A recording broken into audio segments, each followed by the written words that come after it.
Did you guys know that I actually opened my salon right in the middle of the pandemic? I saw a sign.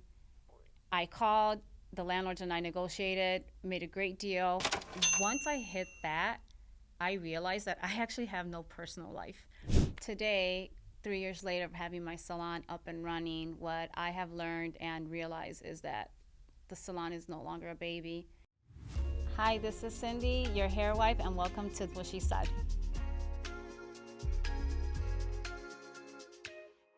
Hi, this is Cindy, known as the Hair Wife on Instagram, and welcome to my podcast, That's What She Said.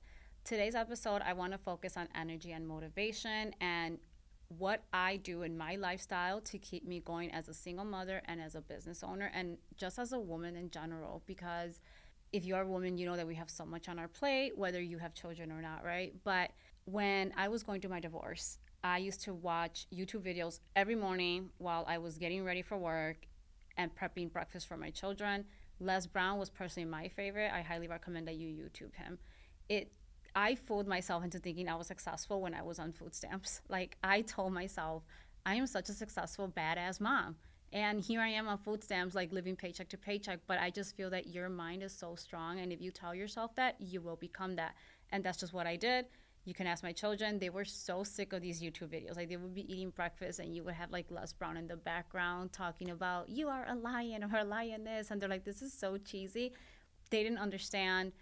And I remember the one time my son told me he was at his dad's house and he was on YouTube and he just like put on a Les Brown video and it made me so happy. It was such a proud mom moment because I was like, what? Like this is the thing you always made fun of and now you're doing it on your own spare time. But that excitement went down when he said he only listened to it for like a minute. But regardless, it made me happy. But one thing I do want to say is nothing in my life ever made sense. And you guys know that if you know my story. I opened my salon in the middle of a pandemic. It was right in the middle of the lockdown.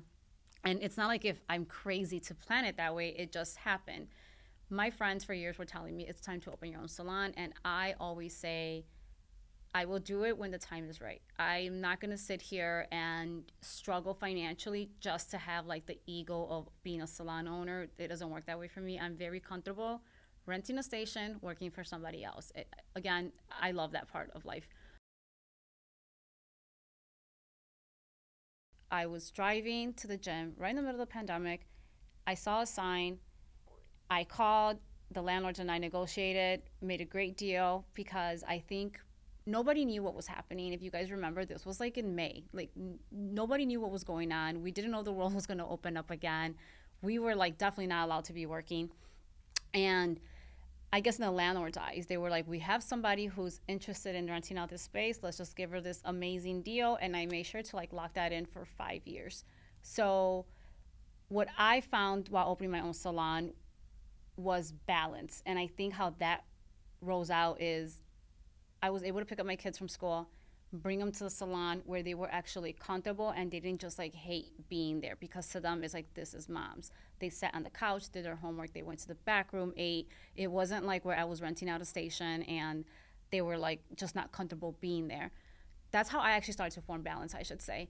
And one thing that I did to just keep me motivated was that now I have a salon rent. Now I have a home rent. I was no longer on food stamps because that was like one of my biggest goals to get off of it as soon as I can. And I felt like an adult. Even though I was like 36, I finally felt like an adult. I had a business. I had my own place for my children and I had a car note. I got a dog. The first time in my life, I just felt success. So 3 months into my salon being open, I realized for the first time that I was finally doing financially well. I was no longer on financial assistance. I was paying the bills no problem. I was taking my kids out to restaurants that we were never able to afford.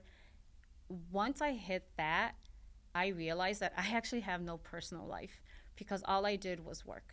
And all I did was just take the kids to go get ice cream, or, one of our favorite things is my son and I is to go to like sporting events. But as for me as a woman, I had to like really step back. And the pandemic actually made me realize that with everything being locked down, what did I like to do in my spare time? There was nothing as for me as a woman or a single mom that I enjoyed doing.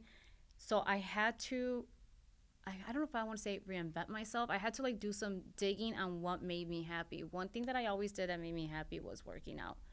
But you can't work out all day. I always had good friends, so that wasn't an issue. But I really started to just say, okay, I need to set boundaries. I need to find what makes me happy. And that's exactly what I did, traveling. I love to travel, but how often can you really travel as a business owner and as a single mom? Even if money is not an issue, time becomes an issue. So any chance that I did get, I would travel. But then I was like, well, I don't want to travel alone. So then that faded out really quickly. And I was like, as much as I love the gym, I can't work out all day. What can I do? I discovered Pilates. You know me, you know how much I love Pilates. I actually make so much fun of like the fact that I'm member of the month this month in December, which is such a nerdy thing, but whatever. It just proves how much I love it. And I had to like be like, okay, what makes me happy? Because I felt so empty inside. Although people on the outside saw a happy, successful single mother, on the inside, I it's not who I was. So believe it or not, I started to get closer to God. Today, 3 years later of having my salon up and running, what I have learned and realized is that the salon is no longer a baby. It could stand on its own. It doesn't require so much attention. And that's kind of falls into the balance that I found in my life because I'm able to step back now and prioritize what I have found that makes me happy physically and mentally, and also be able to spend more time with my family, which is what definitely makes me happy. Where I am at today is what I consider to be the perfect balance in my life. I know how many hours to put into the salon towards my clients. I know how many hours to put towards my children, and I know how many hours to put towards myself to keep me mentally sane. I am just ready to take it to the next level and help other hairstylists achieve the same. Thank you for listening, and please stay tuned for our next episode with your hair wife. And just remember that happy wife, happy life, bitches.